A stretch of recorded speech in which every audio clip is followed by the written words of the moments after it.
What's going on, everyone? Thank you for joining us for another edition of the Bleed Lows podcast. The off season is rapidly coming to a close. Kyle Tucker made himself at home in LA, and Dave Roberts wants to be a part of the Olympics in 2028. All that and more coming up next.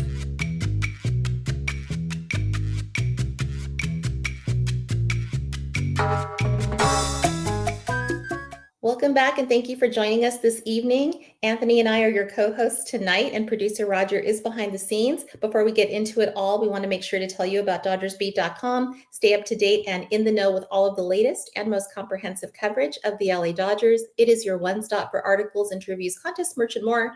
Never miss a beat, and check out DodgersBeat.com. How are you doing, Anthony? How's your week going?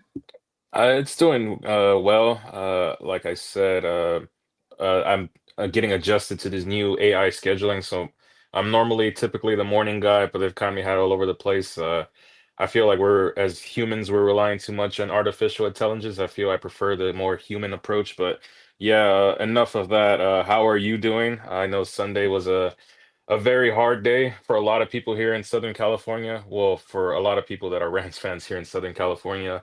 I know my family up in the Pacific Northwest up there in Seattle are out of their boots right now. They're happy that they're going back. A chance of redemption is what I heard a lot, facing the Patriots and stuff like that. But like for me and you, I think we're more excited for the Bad Bunny halftime show.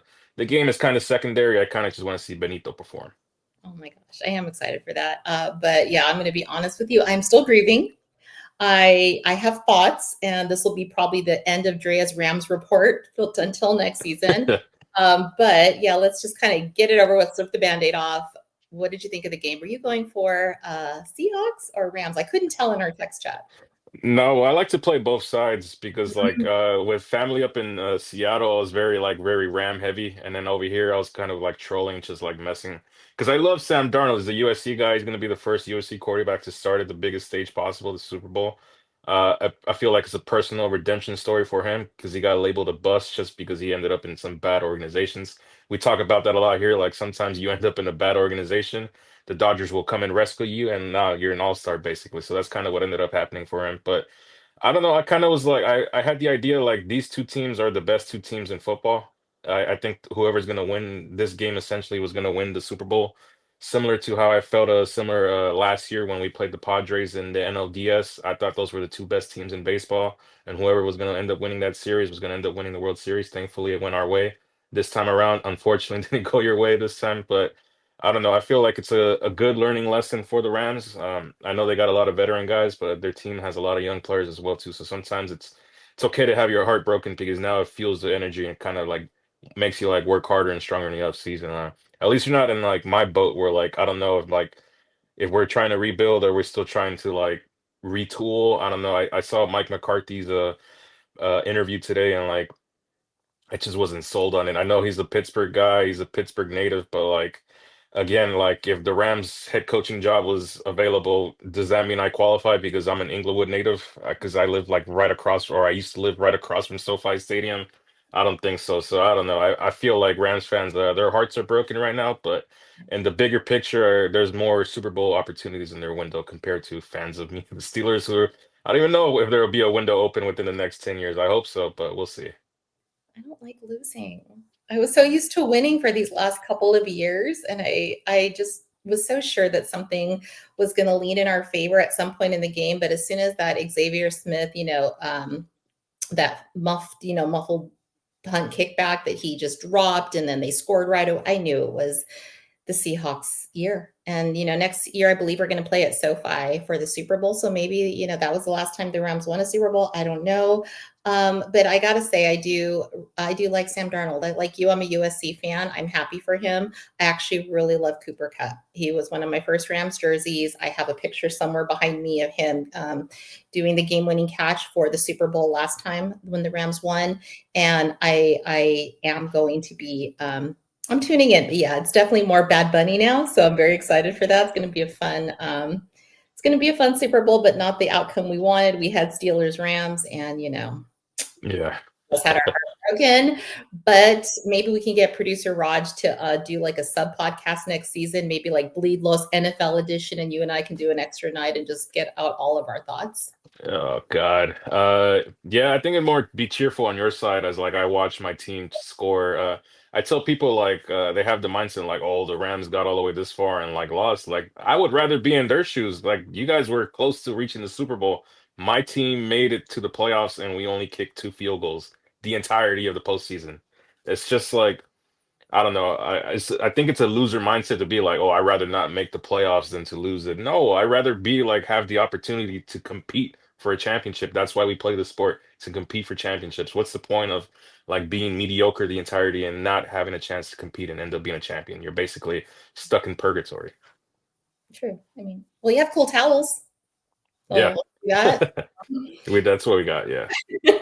But yeah, the Niners, they had the two field goals against the Seahawks, and they didn't do much better. They were injured. Maybe it's just the Seahawks year or the Patriots year. I don't know what your thoughts are on the Patriots. I think they won enough, although I have a really Yeah. I don't Yeah, it's funny because like we're a Dodger podcast, so like, oh, I don't like the Patriots making it back to the Super Bowl over and over again. But I don't know. I kind of have to like. I used to think it was just Brady and Belichick, but like it kind of tells you a lot about their organization that they're back and Brady and Belichick are no longer involved with the team as a whole. So I don't know. I guess they're just work. They found a way to like just succeed, and I know people kind of give them slack and stick and like that because they've Brady and stuff like that. But if they're able to pull off the impossible, which I think a lot of people consider them the underdog, I think they're a very heavy underdog as well too.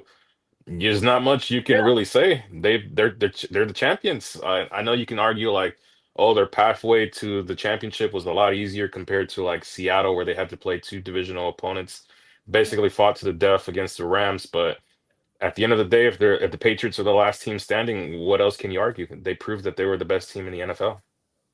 I mean, Drake May is no joke. He's a fabulous quarterback. He's young, but there's a lot to be said about that organization. One thing that you brought up about the former Patriots team and Bill Belichick, one thing that he was really, really obsessed over was special teams, and special teams is what cost the Rams in this Yeah. particular.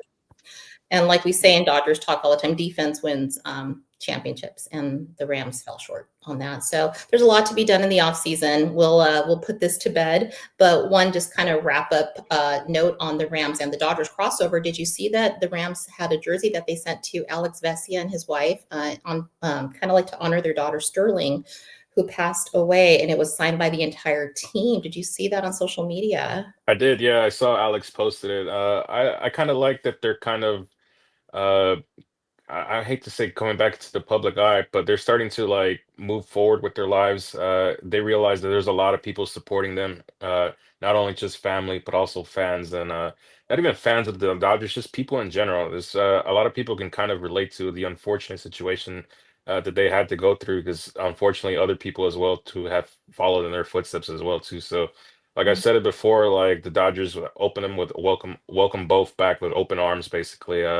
They can take as much time as they need to. I feel like they probably kind of just want to just move forward as well to kind of just figure out their next steps in life and stuff like that. So and probably for Alex as well too. I think the start of spring training kind of gives him an idea to kind of just get back into the flow of things, kind of like a routine kind of base. And you'll be around the guys a lot.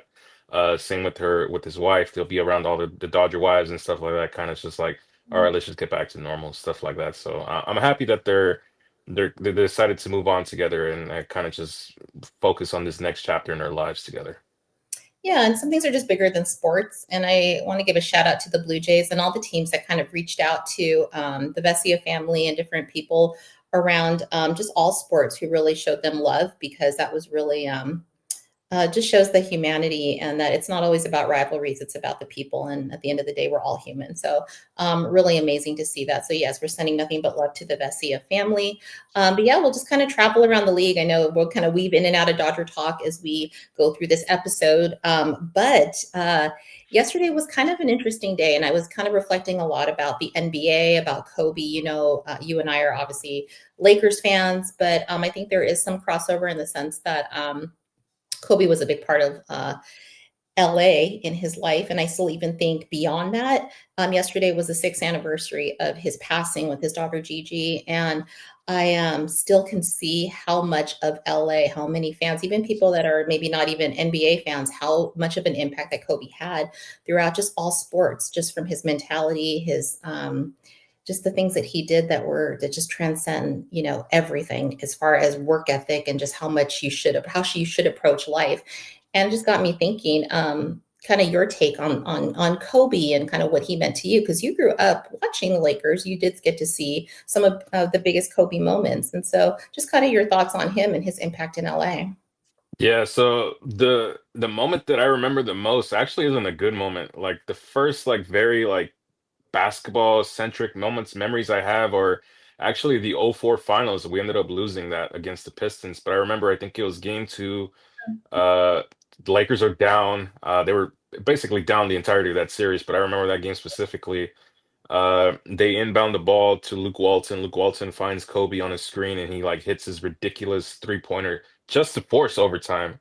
And they ended up winning that game, essentially ended up losing the series. But that kind of was like the first like I gravitated towards him like who's that guy kind of deal. Like I know the team had like guys like Gary Payton, they had Karl Malone, they had Shaq obviously, but for whatever reason I gravitated towards that guy. And as I got older and more time passed by, he was the only one left. It was Kobe. He was number eight. As I got a little bit more older, he was number 24. And it's just a weird. Yesterday's kind of just like a weird day because I can vividly tell you exactly where I was when I got the news, and I was at work. I never was an opener. I've always was a closer. And for whatever reason, that day they just scheduled me to be opener, and I'm like, this is weird. Whatever. Mhm. Went about my day, and I got a message from my pops. My pops was actually the one who broke the news to me. I'm actually kind of glad. It was someone that like I knew that broke the news. It wasn't like a complete stranger. And like when I first read it, I'm like, oh, what is this? Like, what are you like spreading news? But like slowly but surely, news started spreading, and like you realize like, oh, this might actually be real. And then you finally ultimately get the confirmation that yeah, it's real. So it's kind of a weird like feeling, and like not only just him, but like the other families in that helicopter, like it was just like how many other people can relate to like waking up on a Saturday morning and you got to take your kids out to go play, whether it's baseball, basketball, soccer, you name the sport basically. How many other times like I laugh at my dad now because like um when we wake up early now, I'll see him and I'm like it's like 10 a.m. and I'm like, do you miss the days of like going to the park at like 7, 8? And he's like, hell no, I don't. I'm glad you guys are old enough now. And like I look at it now and I'm like, now that I work all the time, I'm like, yeah, there's no way. Just like waking up, like you put 40 hours in and then on your day off, you got to be up at 8 o'clock at some random park freezing, watching your kids play. But for them, that was just a normal, regular day and their lives turned in an instant. So Yeah. I don't know. I just, even like, I hate to say it, but like, even when I got confirmation, just because I had the type of player that he was like essentially Superman. Because like it Mhm. always comes back to my mind because I was watching the game where he tore his Achilles. I Mhm. didn't know what an Achilles was, first of all. He's the first person I realized like he made me I researched Achilles like almost immediately once I got that news, like what the hell is an Achilles? Uh, just like the mental fortitude to go and to like show no emotion, hit Mhm. those two free throws, walk off. It kind of like in my head, I was as well like, well, if anyone that can survive a helicopter crash, it's going to be him because I've seen him like Yeah. basically defy all the odds when it comes to the sports realm. So I'm like, if it's him, it's like, nah, there's no way he found a way to like make it up. But unfortunately, yeah, no. I did. There's a mural not that far from my house that I go to. I went to yesterday. It's kind of like a weird, like it's not, I don't want to say morbid, but like it kind of gives like a lot of people hope because I wasn't the only one there. There was like a few other kids there as well too, a family.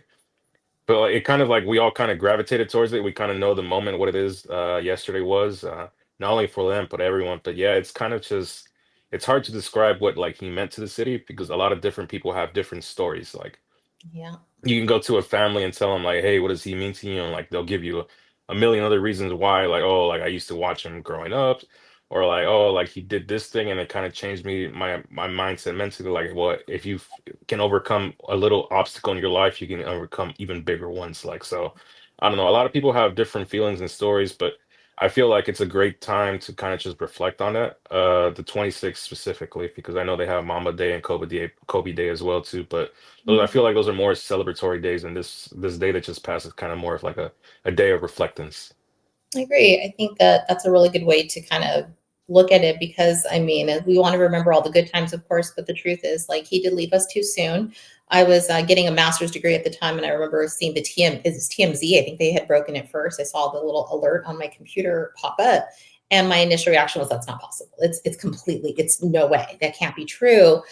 And then my phone started ringing. And I mean, the reactions by the people that I'm closest to, I still can hear it. And it's one of those things you don't remember a lot of things in your life about where you were sitting, what you were wearing. Like every little detail of that day, I do remember. And I don't ever think I truly got over it. I had the I guess, fortune to be in Kobe's presence a few times briefly in my life where I had, I guess my favorite memory, something no one will ever see. He met my brother at Staples. I can't call it crypto. I don't know if you do. Nah, me neither. It's Staples Center. I still say Staples. Right? It was Staples then. It's like the house that Kobe built. That's all I'll always look at it, Staples. And luckily my dad knew a person that had worked there when Kobe was still a player, and we got invited to go, and there's a picture of Kobe with my brother. His mother was like, we're pretty age gapped, me and my little brother. And the just Kobe's time, like he obviously is Kobe Bryant, busy. Everyone wants a piece of him, but that he took the time out to like talk to my little brother, and like my brother looked at him like a hero, and my brother took it really, really hard. That day was really hard on him. But just the it's almost like he had this mythical presence. You know, there's some people who it's like he was a human, but there was something extra about him. And I miss him. And every time I think about things that get hard, we all go through hard times. I really think, what would Kobe do? Even my cousin has a little bracelet that has that saying on it. Well, to this day, he wears it. And I really think that the city of champions, every time I think that, the first person that comes into my mind is Kobe. And I also think like the Dodgers, they understand that. Vanessa Bryant, the family, they're always invited to Dodger Stadium every year. There's always a piece of like Kobe that's brought in somehow in the season to honor him. And there's a connection there. And I'm sure you know this too. Like if it wasn't for Kobe, or Kobe was a part of the recruitment of Shohei. And because, Was, yeah. right? Yeah, Didn't they? I heard about that. He like recorded a video for them initially the first time, right? Not the second time, but yeah, I Time. think his last like public recording or video was actually congratulating, I think, Belly on winning if I'm not mistaken, the MVP or something like that. Yeah. Right, right. So Kobe did have some piece of, what we have today. So we owe him just a lot because I really feel like a lot of the leagues around, like even outside of Los Angeles, it's always jobs not finished. And Kobe's going to be quoted forever, but I really think that he's a very special person. Even in death, he really does make an impact on sports. So just some things to think about. But let's travel a little bit more down the NBA. I think there was some Mookie news today. I guess Mookie's Yeah. coaching something? What do you think about that Celebrity All-Star game? Do you watch that? No, I don't watch the Celebrity All-Star game. No, that's basically a game of pickup at LA Fitness. But my initial thought was like, oh, the Dodgers probably told him like, no, you can't play in this game, but you can coach it because Mookie can hoop. So my initial thought is like, he probably asked him like, hey, can I go play? Like, if you give me like 10 minutes, like I promise, like I won't do anything crazy or just like jog up and down. And Dodgers are like, no, no, no, no, no, no, no. Like, shut that all the way down. If you want to participate, coaching is fine. He's going to be sitting on a bench or walking along the sidelines. Now, I don't know if he's going to be drawing up plays. Again, the celebrities he's probably going to be coaching up are probably going to be Twitch streamers. If I had to guess, any LA, because it's going to be here at the Intuit Dome. Yeah, yeah. Any LA like hoopers, like maybe man that played for the Clippers or the Lakers. Maybe well, the relationship ended really badly. I could see a Blake Griffin maybe. Ooh, Maybe a Matt Barnes play for both. maybe. Maybe a Derek Fisher, guys like that. But again, they're not gonna go out there and like treat it like Game 7 of the NBA Finals. They're gonna go out there, break a sweat, smile, laugh, kind of just mess around. Like that's about it. So I will not be watching the celebrity game. I will be watching clips of Mookie on the sideline. What about the slam dunk? I haven't watched that since I think Aaron Gordon had his like when he won it. Yeah, so I'll watch the Saturday night events because it's like very interesting. That's the only like thing I'll tune in for is like the 3-point contest, and I'll tune in for the slam dunk. The past year, the slam dunk contest, I actually was at Staples. I think it was the same time Tyler the Creator was having Yeah, yeah, yeah.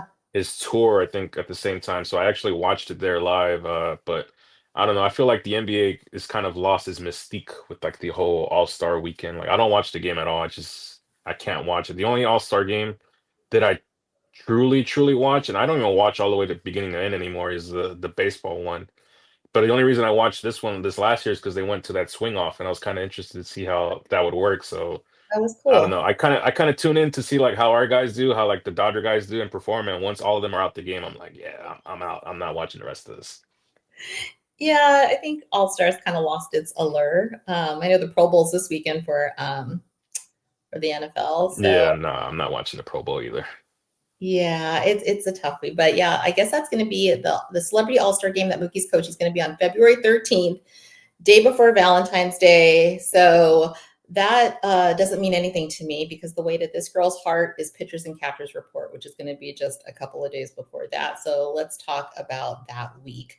Our boys are almost going to be at Camelback Ranch, and that's going to be some fun times. We are, I don't know how much closer, but I actually know people who are starting to book time to go over to spring training. Have you been to spring training? I've never been to a spring training before. I thought it was going to be this year, but with like WBC, I decided to pick that over spring training. I think maybe next year I'll go out for a weekend or a little bit longer. So I've always been intrigued by it, but it's just never come to fruition. It's starting to feel real though. The fact that we're already talking about it, Dodger House is coming up, and so the guys are going to be there soon. We're going to start to see games, and you are going to get to go to the WBC. So all that fun stuff is coming. But yeah, since we last spoke, there was a press conference. We were wondering what number Kyle Tucker was going to be. We were going to kind of get a little more insight on his journey in LA. But yeah, the Dodgers, they won. They won the offseason. You got the big fish. You got Edwin Diaz. You've got Kyle Tucker. He's 23, our fan favorite Michael Conforto's number. Bad luck, good luck. Thoughts on 23? So initially, when the press conference was happening, and I saw like, oh, he chose number 23, I was going back to my back in my mind. I completely forgot about Conforto. I'm like, oh, he got Adrian Gonzalez's number, and then like a little bit more time passed by. Like, wait, hold up, 23. Yeah, that was Conforto's number. So unfortunately, Dodger fans, we will not be re-signing Michael Conforto. He's not going to be on the team this year. But initially, I thought about it. I'm like, because I didn't get a chance to watch the broadcast live. I got to it later on that day. I was like, why would he pick 23 out of all the numbers? Because we had finished our last episode, and I said maybe he's gonna pick a number like in the 30s, kind of Yeah, stay to his like number. And then he said it's kind of to honor his teammate right. Michael Brantley. So it's a nice little tribute to an old teammate.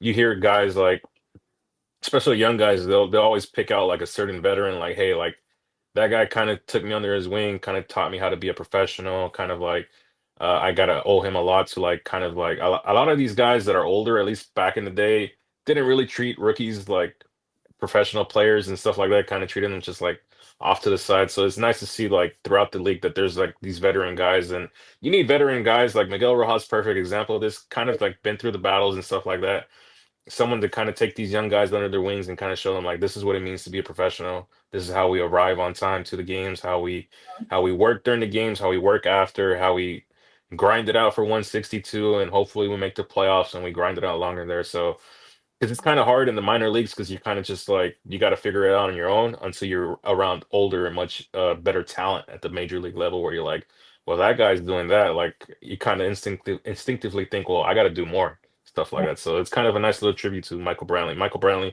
solid MLB player. He'll be a MLB Hall of Very Good player, not a Hall of Famer, Hall of Very Good. Well, very good. Yeah, even Cody sent us in our text chain today that, we got Mookie out there. You've seen Shohei out there. You've seen our guys. And even though they are back-to-back champions, they're not resting on their laurels. They're out there getting their work in, their reps in. So that's a very good sign for the coming season. But kind of some interesting news. Dave Roberts at that presser talked about the batting order, and he kind of implied, although I know it's not probably definite yet, that Tucker could possibly bat at the top of the order. We were predicting 5. Is that what you said? And who knows? Yeah, What do you think about that?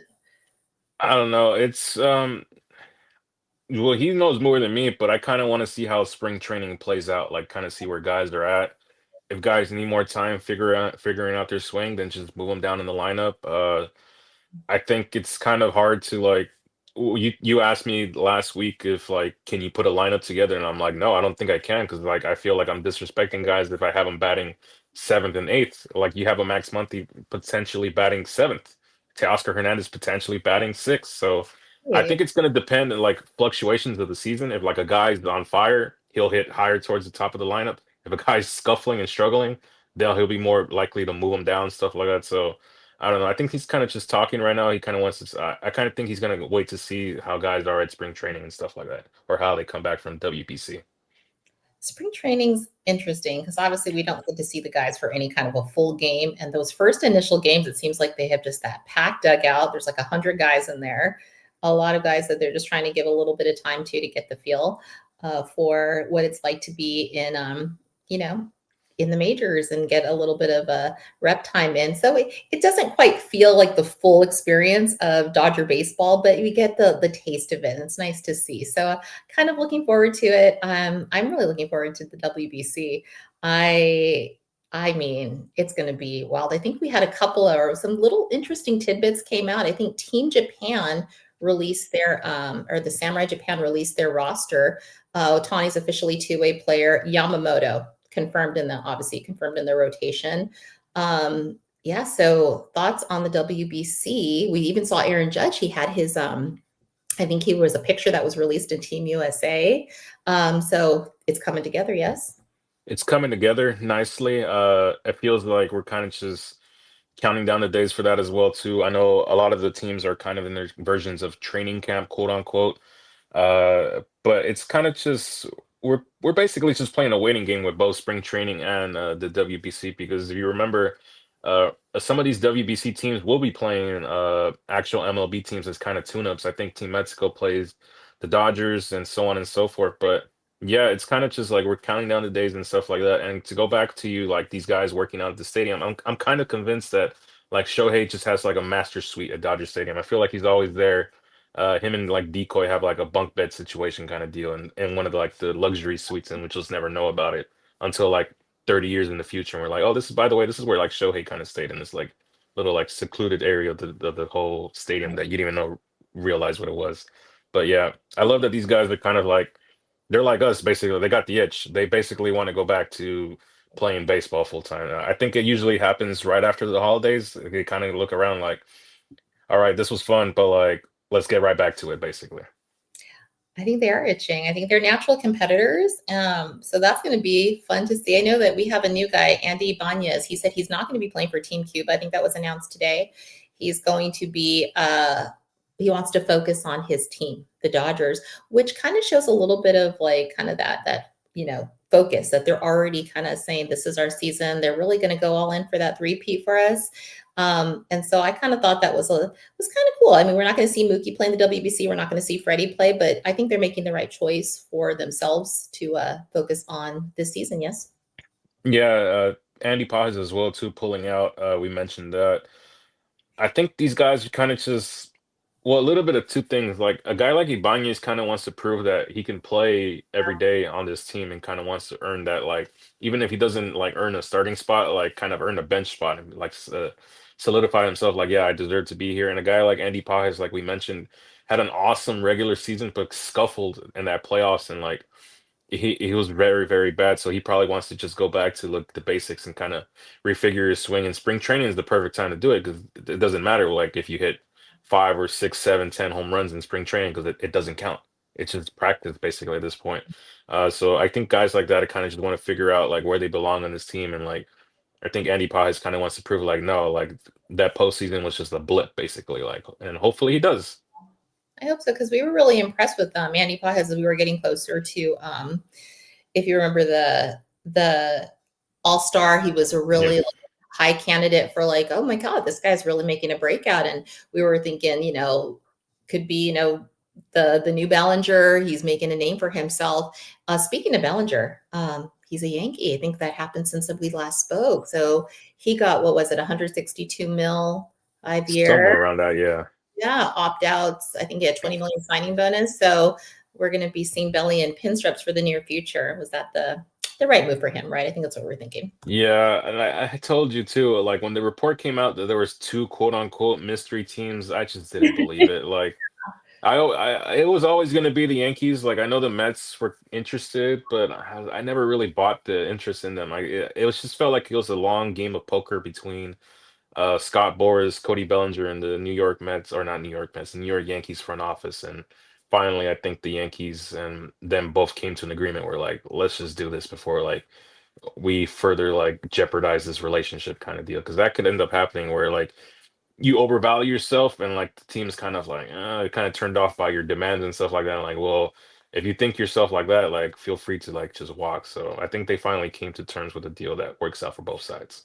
I think so. I think it was the right move for Bill. I just didn't want to see him on. I didn't want to see him on the West Coast on one of our rivals. So I thought if he stays over there, it's probably the right move. Like I said, his dad was a Yankee. It seems to fit for him. So we'll wish him nothing but the best. But the days of him being in Dodger blue are officially over for those of us who were still having a little bit of hope for that.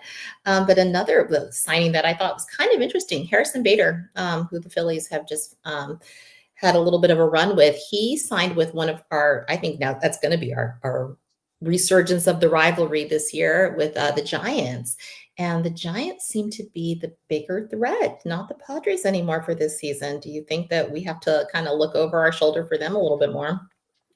Yeah, and I think so. And I think competition and within the division is a good thing because Yeah. it kind of keeps them on their toes. We saw well, the very like extreme of that is when the Giants won the division by like I forget how many games they won. They beat us by one game. That's the very extreme. But you Mhm. kind of want these teams kind of competing with you, forcing you to get better, get better, get better, and not like take any days off, etc. But yeah, I do like the Giants as a team to potentially be that second team in the division behind us. I still think the Padres have a lot to fight for. I just want to see if they can figure it out. I know the report was that Darvish was kind of considering retirement. Right. So I think he's kind of like in that stage, like where does he really want to like rehab from a Tommy John at his age? The long grind it takes to kind of just go back to throwing a ball from 60 feet to 90 feet to bullpen sessions and stuff like that. That's why I think he's kind of like really contemplating like do I leave all this money behind and do I just kind of just say like, look, I'm done. Like I'm in my 40s. Like, what's the point of it? He has a son who's very, very good. If you've seen clips of him playing Mhm. baseball, I think he has the potential to be where we'll be here in a few years talking about like, yeah, that's you Darvish's kid. He's very, very good. Yeah.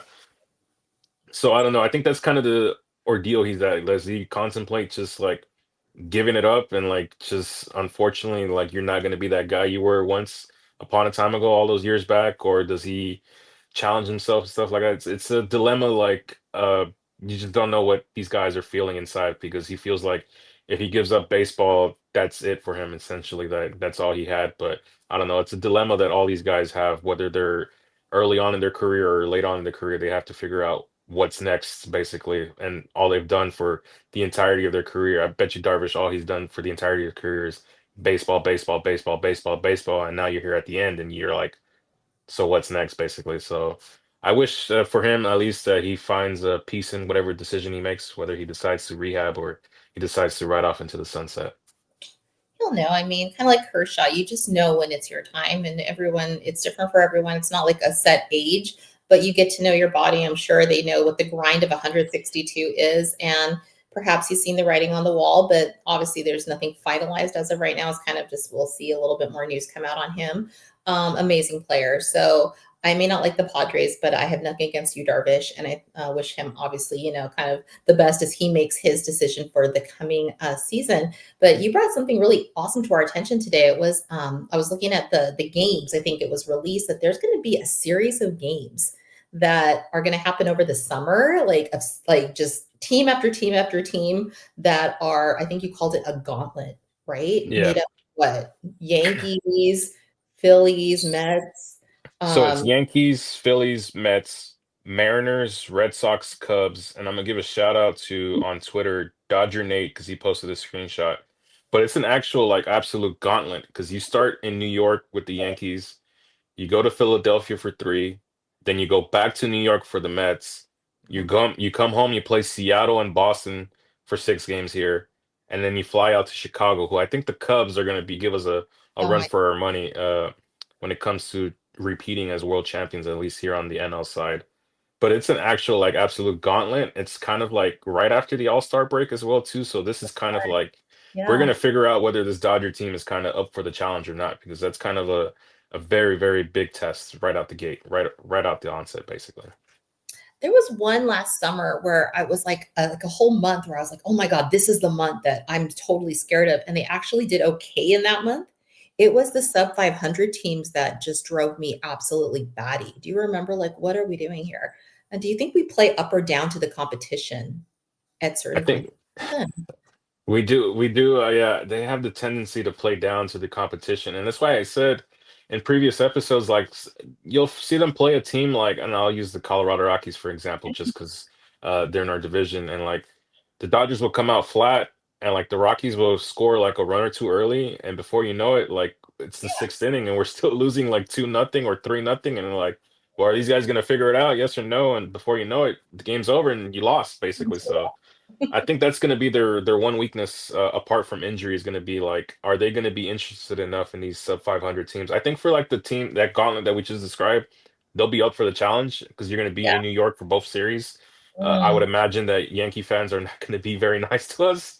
I can imagine Philly fans will not be very nice to us, and I can imagine Mets yeah. fans will not be very nice to us, especially since we took their closer in Edwin Diaz. I don't think they'll be playing the trumpets when he comes out there in the ninth inning to secure a save. So. I don't know. I'm excited. Before it even started, there was a possibility of going to that Yankee series. I don't know if that's still a thing or not anymore, but I don't know. I think I'm more interested for the Mariners series because that's going to be more of a test for me just to see where my Mariners allegiances and my affiliations with my family are going to be because they feel like they've made some moves that can help them get over the hump. But you do realize I think the first weekend of the season we're back in Toronto. We Mm, play the Blue Jays very off the onset, basically. If, okay. let me see. But that's the kind of the one where I highlighted it because we're gonna be in Toronto. It's Ooh, not, and it's like right off the gate as well too. Let me see. that's gonna be wild. And I feel like, yeah, it's gonna be. Come on. Why is my internet failing me? Oh, here we go. Here we go. Here we go. April 6th through the 8th, we'll be in Toronto, basically. So it's Early. the very onset of the season. Yeah, opening week is my birthday, so plan what my gift is going to be now, Anthony. But yeah, that's Gotcha. my birthday, so that's going to be fun. Yeah, wow. So we'll see how the Dodgers do. I mean, they're going to disappoint us, then they're going to wow us all season long, I'm sure. But at the end of the day, what really does matter is October. The and just kind of travel back to Tucker for a second. The corresponding move ended up being Michael Ciani, kind of as we predicted. The Yankees did pick him up in order to make room on our roster for Kyle Tucker, so that was interesting.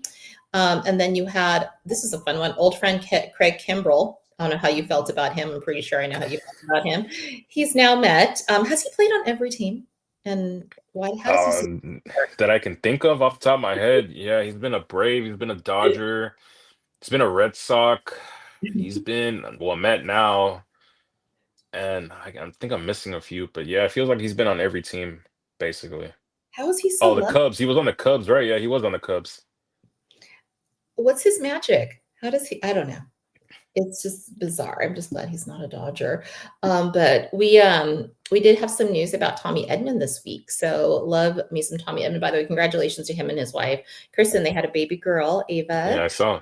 That was so sweet. So yeah, I love Tommy Edmond, but yeah, he is looks like he's probably not going to be ready for this season, at least the start of the season. And so that's going to be a little bit, and I don't think that's too unexpected. We kind of did think that that might happen, but what do you think that means for second base and his role that we're going to have to now kind of work around? Like I said, I mentioned Andy Ibanez's name. It gives him an opportunity to kind of win that position. I know Miguel Rojas is with the team, but I think they want to probably try to preserve him as much. I know this is the farewell tour. Maybe he starts at second base or for the that chunk of period of time. But I kind of like Miguel Rojas to deeper in the season. I think if we burn him out early on, he might not have the legs or the strength to kind of finish off the season. I know Kim's going to be off with the WBC, but if Yeah. Korea kind of gets eliminated early, I can see him coming back and kind of earning that spot. He kind of did, and unfortunately for him, he got hurt, and he unfortunately wasn't able to kind of I don't want to say like he lost his position because of injury because he did get playing time throughout the year, but I think towards the end of the year, Dave kind of just started playing his the guys that he's more comfortable with, and I felt like he wasn't really fully comfortable with him, apart from like the speed aspect. I know the Mm, bat was kind of an issue, but I felt like he kind of did enough to kind of earn some playing time. So hopefully when he comes back from his WBC action that he kind of solidifies himself as like I don't want to say an everyday starter, but at least someone that can play 2 or 3 times out the week and kind of give guys a blow at second base. So for me, I look at him, I highlight him. It's kind of his position to go out there and earn, basically. Yeah, the only way he's going to do it is by playing hard and showing that he has improved in the offseason. So for me, I kind of like, I don't want to pencil him in as my second baseman, but I'm hoping that that's what's going to be. Like that he earns the position that I see his name in the lineup, and I'm comfortable with him being on the lineup. I like him. And he was one of the first sellouts in terms of autographs and selfie stations at Dodger Fest this past No, week. yeah. So I was noticed that right away. I'm like, he is a popular one. Yeah, he's got quads for days. So hopefully he can get it together and be a really breakout star for us this season. It's birthday, by the way. So happy birthday to Happy him. birthday. Yeah. That's so awesome. Yeah, so let's go back to Dave Roberts for a second. He had made some little bit of news in the last day or so. He said that he was interested, according to the California Post, in possibly being a manager for the Olympics, which is going to be over at Dodger Stadium in 2028. So, yeah, Dave Roberts, another role for him and another kind of thing to add to his repertoire of accomplishments. What do you think about him being the manager for baseball in 2028 Olympics? See, I like it. This kind of also gives me the idea, like, oh, maybe they're actually gonna stop playing major league games and kind of let the Olympics have its the last thing you want to do is kind of go up against the Olympics. I know they do it regardless, but this is gonna be on home territory. It's gonna be here in Los Angeles. So why just like I think as Dodger fans or not Dodger fans, I think a lot of Dodger people are starting to see like especially with this summer specifically, you got a lot of opportunities to do a lot of other cool stuff that you kind of want to save your money, which is why I think Yeah. FanFest hasn't really sold out because people are kind of like turned off by the idea of like a stage show and kind of like Yeah. if I'm gonna spend this much to kind of see them on stage, would I rather do that or would I rather come to a game in, I don't know, June, watch Shohei probably hit 3 home runs and have 10 strikeouts compared to him just sitting there like him on a microphone? I think I'd pick option B. So there's gonna be a lot of cool stuff happening this year, Yeah. next year, and all the years to come. So it kind of like leaves people the opportunity. And with Dave, I think it's kind of just an opportunity to have another feather in his cap. Like I think even when you coach the Olympics, if I remember correctly, like at least with the basketball side of things, because the I think the players are the only ones who get the medals. Like if they end up winning a gold medal or a silver medal or a bronze medal, the players are on it, and like the coaching staff kind of stands off to the side. But you can always say like, well, I won 3 World Series and I also helped lead the team to a gold medal. Like what else are they gonna tell you? You Right. you basically won at the major league level, and then you won on the global stage, the best of the best at the Olympics. You won a gold medal, and I have a feeling that's kind of something that might solidify him as like one of the greatest managers probably ever if he's able to get a gold medal. Because I always think of the Olympics as like that's the elite of the elite. So true. Like you have to do so much just to even qualify to even be considered for the Olympic stage. So I don't know. A lot of people kind of scoff at the idea of like, oh, a gold medal in baseball, but again, it's the elite of the elite. They're not sending random guys like myself to go compete in the Olympics. No, those guys and girls are some of the best athletes that we have on the planet, basically competing at the very highest level. Unless it's breakdancing, and then they'll send whoever from Australia and it'll be, Oh, you I know, forgot about that. Yeah. I think I forget. could have done a better job. I'm not gonna lie. That was such an awful I think whatever her name was, I forget. But what ended up like cracking me up was like when Kike got to second base and he started doing his little routine as well too, like breakdancing. So I don't know, breakdancing, short-lived but memorable. yeah, I don't know if they're going to do breakdancing at this next round, but yeah, it's every 4 years. You got the, the WBC, you've got the Olympics. When it comes around, if you get the opportunity to see it, if you get the opportunity to play, manage, whatever you want to call it, it's kind of like I wouldn't say a once in a lifetime thing, but for some people it is, and you really want to make sure that you take advantage of it. Are you getting your tickets? I think they went on sale for the Olympics this week. Yeah, the pre-sale. Hopefully, I'll be at some Olympic games, whether it's it primarily will be probably baseball, basketball, or soccer. But I also would love to do track and field. I would also love to do swimming. The memory I have of the Olympics is actually Beijing.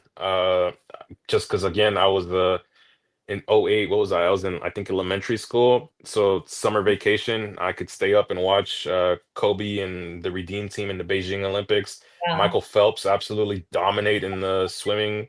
Usain Bolt out there looking like a lightning bolt, basically. So that's why I think Olympics, I always think elite of the elite, and we've been spoiled throughout like the whole past couple Olympics with just like the elite of the elite athletes. I know I'm neglecting a few of them, but this past one, it kind of felt like it was like it's time for like Los Angeles to kind of throw like a big party, and I feel like the Olympics is going to be that. I think so too. I think that I'm really looking forward to it. I've always been a fan of the Olympics since I was a little girl. And I watch I stayed up. I, didn't miss anything. I was watching things. I was watching shooting. I was watching everything. I don't care. I watch everything I can. I'm gonna try to get as many tickets as I can. Because I mean, if it ever comes to LA again, I don't even know how old I'll be if I'll even be able to go. So this is going to be a big party in LA. And I think that's going to be just a lot of fun. I am going to Dodger Fest though. I did cave. I said I wasn't going to buy any VIP experiences, and this one did. So, yeah, expect to see those posted on my social media, but definitely am going to see it. I'm kind of weirded out a little bit about the sit down thing. I'm like, how's that going to work? Because I think it was, Yeah, I don't like that. At least from prior iterations of it, it looked more freeing. Like you can walk around, kind of explore stuff like that. Now I understand like the team is full of like superstars, and we just had the conversation like the elite of the elite. Our team is full of like the elite of the elite, so I understand like the security problem of it.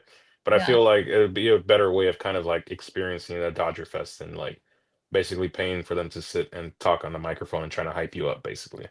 it's different, it's a little pricier, and I do think that you have something like on the, people are deciding like what can my budget fit, and so many big things are going to be here in LA, and they even hiked up the tickets to as would is be expected to season pass holders, which my uncles are part of that. So it's just a lot, and we want to all be a part of a little of everything. So we kind of have to see how that goes. But I'll definitely be there to check it out, let you guys know how that goes. But some interesting stadium news on that note: Joe Kelly's mural. I don't know if you've seen it over on Reserve Level. I think it was like from a couple years ago. Jonas Never did the really cool Mariachi Joe mural.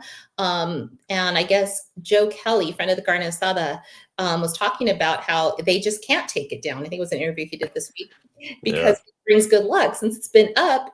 And this is true. They've won the World Series. So is that a permanent fixture, even though Joe Kelly's not a Dodger anymore? I think it has to be, right? Like I know his legacy was kind of complicated to start his Dodger tenure, just because like of all the backstory with like him breaking Hanley Ramirez's ribs and stuff like that. But I feel like he's kind of evolved into like a folk hero kind of folklore, and like it's one of those things like where you see it in movies all the time where like you have this old guy kind of like bring out like the ancient texts. Like Joe Kelly essentially is quote unquote the ancient text. Like he's such a folk hero to this point where like I think you just have to leave it up, and I don't think anyone would complain if it stays up like Me. forever, basically. It's one of those like, especially because like the backstory of him, like he traded his jersey. I think it was a jersey, right, with the mariachi guy that was performing out in the outfield. Like, hey, let's do a trade for trade, and then he wore it at the White House, stuff like that. So I don't know. I think it's kind of like one of those like folk hero things. Like you just cannot touch this unless you're like making renovations and you have to like destroy that wall and put something else there and like maybe you repaint it on there later. But I don't know. I don't think you should take it down. I think it just has to be a part of Dodger Stadium history now, basically, which is kind of weird to say about Joe Kelly, but I think you'd have to leave it up. You have to. It's not a Julio Urias situation. You leave Joe Kelly Yeah. up and you keep him in his mariachi. I wouldn't mind another bobblehead. I'll take it. But I really love Joe Kelly. But they're also doing another add-on Reserve Level now that we're talking about it, a team store. Because right now there's just pop-ups on the Reserve Level. So if you want to get like, team store merch, like, bigger selection, you'd either have to go to Top Deck, which that's where, I love to go.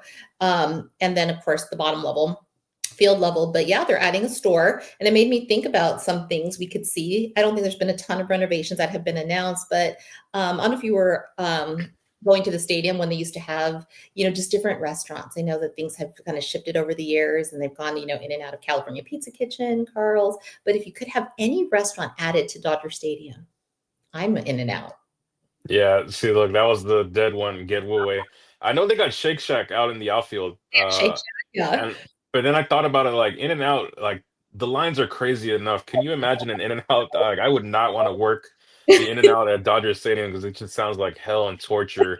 It's just like line endless, endless, endless. But I would love, man, apart from In and Out, it's kind of hard, but I did some thinking and like I was like, In and Out's kind of a good one, but like a good coffee spot, like especially when you're leaving the game. Yeah, And I know some people are kind of under the influence and you need to sober up. So like buy a coffee on your way out. So like I don't think of Starbucks, but like a place where you can get some good like lattes and like macchiatos. Like yeah. coffee guy, I got my coffee right here. I'm drinking coffee as we record, but a good coffee spot would be cool, or like a good sushi spot as well too. I know they have like kind of like pop-up spots, but I feel like a good sushi spot as well too. I know the outfield is kind of like food heaven basically. That's you got all sorts of options out there, whether it's barbecue, whether it's burgers, whether it's your traditional Dodger dog, stuff like that. So I don't know. I feel like you can put anything out there apart from like an in and out and not cause that much chaos. Maybe a Chick-fil-A, or I know they have the deal with the Panda Express. Yeah. That's the Oh, time I forgot about that, huh? The Panda Express, like just get your Panda Express right after the game. to plan But that. Yeah. I have a lot of people who text me who are not really Dodger fans, but like they know about the Panda Express deal, and so they'll text me like, "Did Dodgers win today?" I'm like, I'll give them a thumbs up, like, "Yep, they won today." And then they're like, they'll come up to me and be like, "Bro, I hate the Dodgers. Like, why do they have to be on the road trip right now?" I'm like, well, I don't make the schedule, bro. Like, they're on the road right now. Especially when they go on like those long stretches on the road when like they're out there for like a week or two. They're Yeah. like, bro, I need my Panda, I need my $5 box." So I'm like, yo, like chill out. This is not how it works. They're on a road trip. Like we can't control that. It's not my fault they're playing in Tampa Bay. It's popular. That's when we would plan our dinners here. Like, okay, what are we going to eat? Did the Dodgers win? Okay, it's Panda, and that is definitely something I haven't heard if they're going to do the Panda deal again, but I hope they do. But yeah, some other kind of fun stuff just as we kind of close it out. But Shohei Ohtani, did you see his speech? He did his MVP. He went and accepted his award.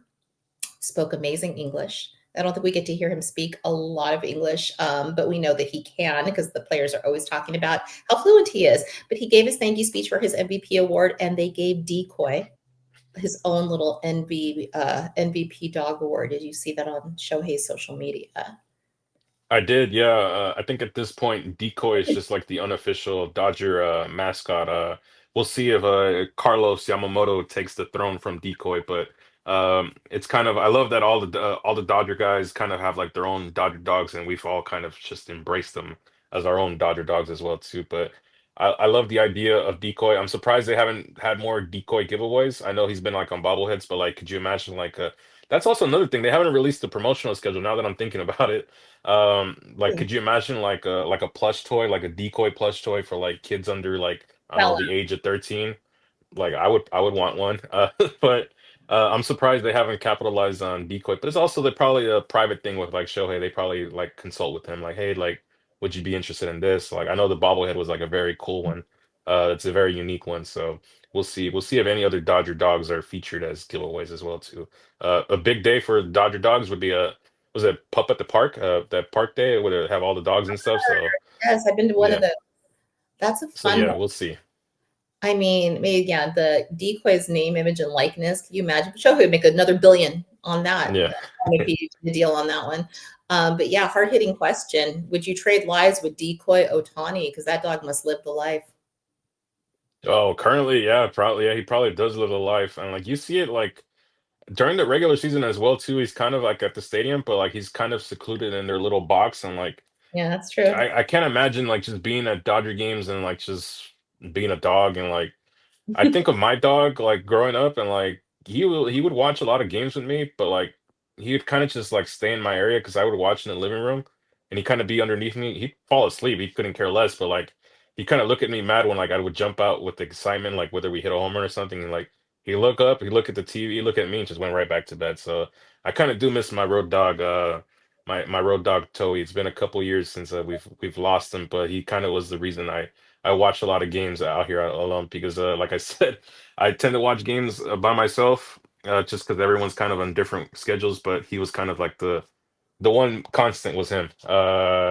He Right. witnessed a lot of crash outs in the postseason because I think the only championship he saw was in 2020, if I remember correctly. I don't. Yeah, he was gone for 24, so he wasn't here no more. But yeah, it's been a rough one here. But I wish a lot of people can embrace the dogs because no better best friend than a dog.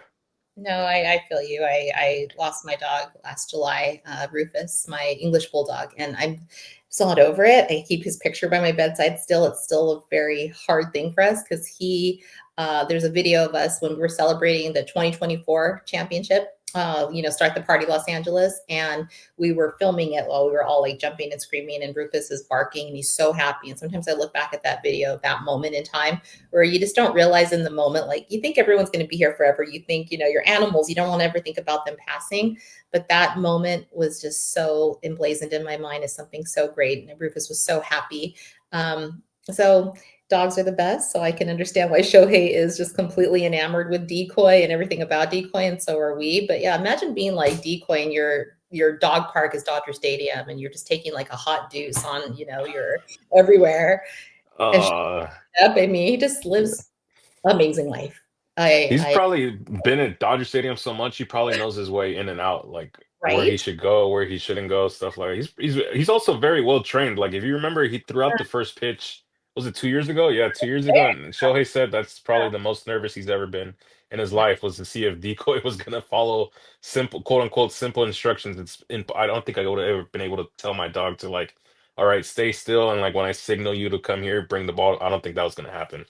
That's amazing. Yeah, I was definitely there, and I mean the energy in the crowd and just the applause for Decoy was fantastic. So I'm a big Decoy fan. So let's see what happens this year. Yeah, I think the promotion schedule is going to come out. If it goes by last year, the last day of January was last year. So I'm thinking by the time we have our next show, we'll be able to kind of have a chat on what they're going to do. But yeah, kind of rounding it out. Producer Roger to let us know and kind of want to just give a shout out to the LA Dodgers Foundation and the Dodgers. It's I guess the Dodgers Love LA Community Tour Week. Really cool things that they're doing all around LA. I think today they were over in Northridge giving out groceries. They were at Adrian's Place over in Santa Monica, serving adults with special needs. They're making donations to schools. They were out at the Paramount Unified School District. And this is kind of when people like kind of, I don't know if you've been there when you got 50-50 raffle. I've never won anything. My No, dad's I've never won that. Nah. doing that. But I know people who buy, kind of with the hope that they'll get something. But the 50-50 raffle is put on by the LA Dodgers Foundation. They do the mystery bags. And so money does go to really good causes around LA. So shout out to the CEO, Nicole Whiteman, and her team for making this happen. This is a week we see a lot of that stuff on social media where they're giving back. So that kind of rounds us out. Are there any final thoughts you have as we get ready to close out our show? Actually, it's an add-on to your last one, the Dodgers Dream Foundation. I know they went around and kind of reinvented or renovated a bunch of like old like ballparks and stuff like that for kids to play. Right. Perfect example, the ballpark I grew up playing, Lenox Park, is a Dodger Dream Foundation park. The only gripe I have with it, they did make it look nice and stuff like that, but I was already in high school, so I wasn't able to play on that field anymore. I had kind of outgrown it, so I kind of hoped they would have done that in prior years, like when I was younger and stuff like that. But when I drive by and I see like the giant Dodger scoreboard and stuff like that, I'm like, damn, it's cool. They came out here and kind of did something, a little tie into that too as well. I'm still mad at my brother because one of the Dodger legends that they brought to the state, to the field to kind of like christen it was Fernando, big Fernando guy. I asked him, yo, can you give me a ball? I gave him the ball. Can you get him to sign it? What does my brother do? Does not get him the ball, does not sign it. And I'm like, ever since that day, I drive by, I'm like, this is cool. But I'm reminded of my brother kind of snaking me and turning his back on me. He got his glove signed, didn't get my ball signed. So every time like I drive by the stadium, I'm like, yeah, this is cool. But like I remember that little moment, and that's my my final closing thought. Thank you, Brian. I'll remember that for the rest of my life. I'll remember that. Oh, I met Fernando once. Actually, I just posted a few days, or was it 2 days ago on my social media? I met him at my former job. He's the only way I could meet him. He was the grandfather of one of my former students, and there was Grandparents' Day, and there had been several. And I guess this particular time he wasn't working, so he came with his wife, Linda, and they came into the dining hall where I used to work for Grandparents' Day. And I was trying not to fangirl. I was principal at the time, and I couldn't help myself. I just couldn't stop myself from walking over to him. He was so nice to me. He humored me. I did get a picture, did not get an autograph, but it was amazing to just kind of be in his presence. I'm a big Fernando person myself. And so I'm really happy that in his life, he was able to have some kind of an honoring at the stadium to see his number be retired in the Ring of Honor. He's an amazing human being. So I think we owe him a lot as far as like our culture, our fan base, and kind of you see the effects of him today. So just shout out to the Valenzuela family for kind of like we were talking. We'll just round it out with Kobe. There's just certain legends of our sport and our city, and he's definitely one of them. So yeah, that's going to kind of round it out. We want to make sure to tell all of you guys about Talking Blue with Cody and Vince. They are having a show every Thursday live. So check them out this Thursday to kind of give you all the updates for Dodger World.